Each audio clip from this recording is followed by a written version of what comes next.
एक मामला honourable high court के सामने आया जिसमें कि एक महिला को उसके घर से उसके पति, उसके बच्चे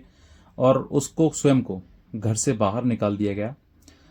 माननीय न्यायालय के आदेश पर। क्योंकि जो पेशकार है वो पेशकार ने एक महिला से और पति और उसके देवर को गुमराह करके फर्जी तरीके से अपने नाम उस मकान की सील डीड करवा ली थी। इस पर वो व्यक्ति जब सील डीड फर्जी करवाई थी तो इस पर जो पति पति है और पत्नी है, दोनों मतलब परिवार है जिस घर का मालिक है, वो घर नहीं छोड़ रहे थे। तो इस वजह से उस पेशकार ने एक अपने ही कोर्ट में एप्लीकेशन देकर उसको कोर्ट न्यायालय के द्वारा जो है एक आदेश करवा लिया और उसके बाद भारी पुलिस बल ले जाकर और जो कर्मचारी होते हैं तहसील के उनको सबको ले जाकर जो है वो घर खाली करवाया और घर खाली करवाने के बाद जो है बच्चे और परिवार को घर से बाहर निकाल दिया।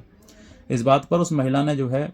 कंप्लेंट करी, शिकायत करी ऑनरेबल हाई कोर्ट से। तो हाई कोर्ट ने भी इस बात पर सख्ती जताई और मतलब कहा कि ये कानूनी प्रक्रिया से अलग है और जल्दबाजी की गई है, जिस पर जो जज साहब हैं, जूनियर जज साहब हैं, उनके खिलाफ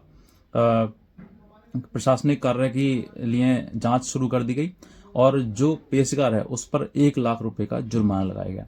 इस चीज से ये साबित होता है कि कहीं ना कहीं निचली अदालत के द्वारा कुछ ना कुछ मिस्टेक होती है, गलती होती है,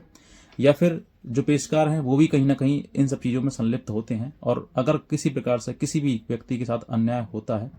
तो मैं कहता हूँ आप चुप मत बैठिए, आप ऊपरी अदालत में उस चीज़ की शिकायत करिए, उस चीज़ के लिए लड़िए, क्योंकि लड़ोगे तभी आपको न्याय मिलेगा। हाथ पे हाथ रख के घर बैठकर आपको कोई न्याय नहीं मिलेगा। बहुत सारे ऐसे भी लोग हैं जो शिकायत करते हैं कि सर हमारी तो जज साहब सुनते ही नहीं है,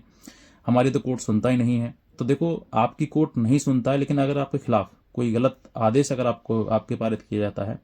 तो आप उसके खिलाफ ऊपरी अदालत में आप जांच के लिए आदेश करवा सकते हैं, या जो भी गलती आपको सामने आई कि इस गलती के आधार पर ये चीज़ें हुई हैं, तो आप अपनी बात को रखते हुए आप अपनी न्यायालय में शिकायत कर सकते हैं। जो भी माननीय न्यायालय को, हाई कोर्ट को जो भी लगेगा कि हाँ इस तरह की गलती हुई है, तो उसके द्वारा जो है निचली अदालत के लिए आदेशित किया जा सकता है।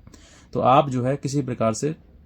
ये ना समझें कि हाँ अब जो आदेश हो गया तो हो गया, अब जो है हमारे लिए कोई ऑप्शन नहीं है। नहीं, ऑप्शन है आपके लिए। अगर आपके साथ अन्याय हो रहा है, गलत हो रहा है, तो अन्याय और गलत के खिलाफ आवाज़ उठाना ये आपका अधिकार है जो कि कॉन्स्टिट्यूशन ऑफ इंडिया में दिया गया है। अतुल सुभाष के केस में भी ऐसे हुआ था। अतुल सुभाष के ने आरोप लगाए गए थे डिस्ट्रिक्ट जज पर जो है कि मेरी बात नहीं सुनी गई या मुझे गलत कहा गया या फिर उसके द्वारा जो है कहीं ना कहीं प्रताड़ित किया गया जज के द्वारा। तो वो सब चीज़ें जो हैं वहां पर सामने आई। अगर इस तरह की चीज़ें आपके सामने भी हो रही हैं और कहीं ना कहीं आपको प्रताड़ित किया जा रहा है, तो फिर आप जो है अपर हायर कोर्ट में जो है आप उसके खिलाफ मुकदमा दर्ज कर सकते हैं और अपनी शिकायत कंप्लेंट दर्ज करवा सकते हैं।